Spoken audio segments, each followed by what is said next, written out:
नमस्कार मंडळी, तू ही रे माझा मितवा या मालिकेच्या पुढील भागात आपण आज पाहणार आहोत की सकाळ सकाळ ईश्वरी अर्णवला एक्सरसाइज करण्यासाठी उठवत असते.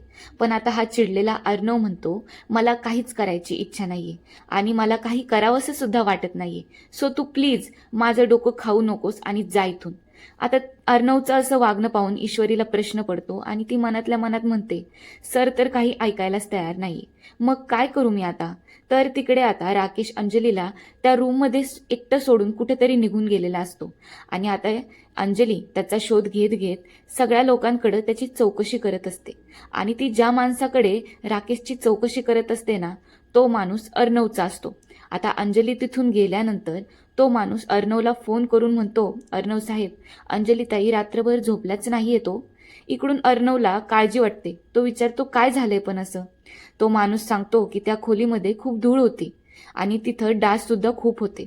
अर्णव म्हणतो, अहो मग आता क्लिनिक करून घेताय की नाही. मग तो माणूस म्हणतो, ते राकेश साहेब कुठं गेलेत कोणालाच माहीत नाहीये, अगदी ताईंना सुद्धा माहीत नाहीये. खरं तर इथं कोणाची चूक असेल ना तर ती अंजलीचीच आहे. ती तिच्या कर्माची फळं भोगतीये.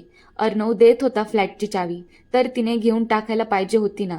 पण कसं आहे मंडळी, तिचा इगोमध्ये आला. पण तुमचं मत काय आहे तिच्या अशा वागण्यावर? तुम्ही मला कमेंट बॉक्समध्ये कमेंट करून कळवा.